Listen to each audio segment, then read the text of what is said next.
everyone, I'm back with another video. My name is Glenda and I am the face behind the Art Attorney.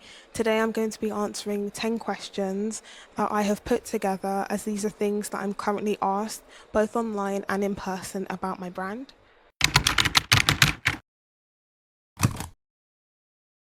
I'm self-taught, so watching anime, reading mangas, reading manhwas, reading storybooks, reading anything I could really get my hands on growing up. That's influenced the way I write, it's influenced the artwork that I do.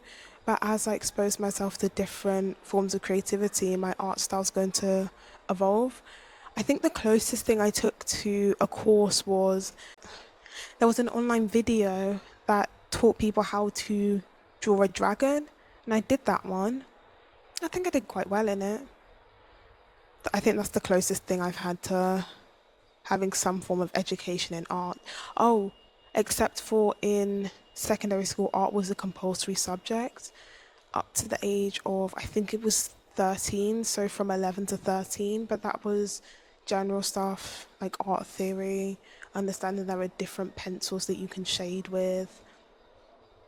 I've never actually had a course where I'm taught how to draw.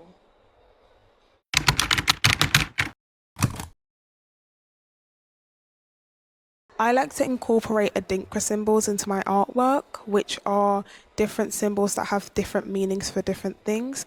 There's one that means don't forget the past, there's one that means that God is supreme, there's one that focuses on love, there was one that explores the up and downs to marriage. So for me, it's about finding universal ways for people to connect with the meaning behind the artwork. So that is how I connect to my culture.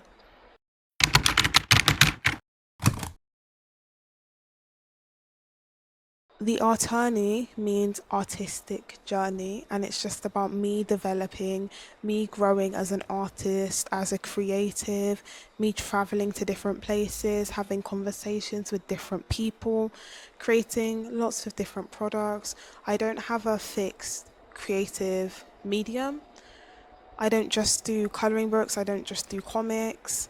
I'm sure if you followed me on social media, for example TikTok, you'll see that I do animation sometimes. Likewise, if you followed me from before TikTok when I posted on a platform called Webtoon, you would have seen that I made vertical scrolling comics. So it just depends on the platform that you follow. It's about inspiring, it's about creating accessible conversations that are usually hard to tackle in everyday life, creating things that can generate change and have a global impact. My current creative phase is focusing on food, so it explores how food is a universal language of connection. So that was one of the inspirations I had behind delectable traditions. In one country, a buff throat might be called a puff puff, but essentially it's the same thing with a different name, and that can be used to generate conversations and form connections with people. That is the concept behind the Art Tourney. It's creating connections, it's empowering people, and it's about positive and holistic representations for people in the Black, African, and Caribbean communities. I wanted a job where I had more creative control. I also had conflicts with the morality of the law. In law, wrong can be right if you have enough money and you're able to hire someone who's good at representing your case. About my notice period, and then left, did some cover supervision for a while, just to introduce me to what teaching was. After I had some experience in that, I applied for the PGCE at UCL. I did it in citizenship, started my ECT years straight away.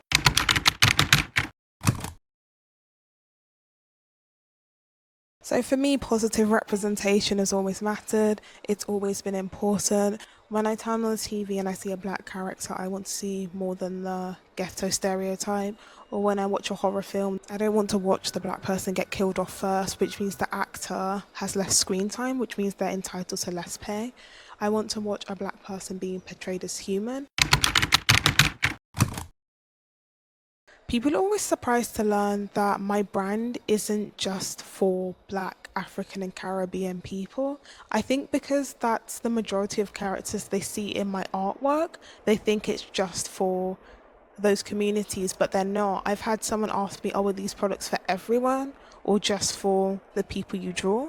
They're not just for people in those communities. I just draw representation that I wish I saw and I've never actually seen it. They're conversations that are meant to be explored by everyone.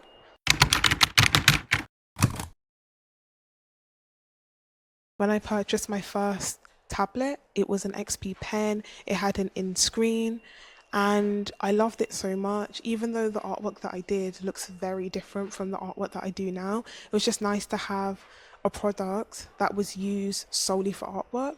When I began to post on TikTok, and at first it was one view, then two views, then one like, then two likes, then 10,000 views, and then eventually one of the posts reached 2 million views. It taught me that I am making a difference, I am impacting people's lives, I am generating different conversations on different themes, and that's what I love to do. A story called Lorenities. It was about a girl called Aracilla when she was at university. Effectively, it was a chosen one trope. So she was approached by people from another world and they told her that she needs to come to their world to save it.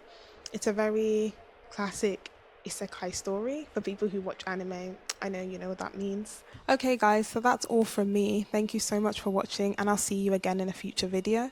Bye guys.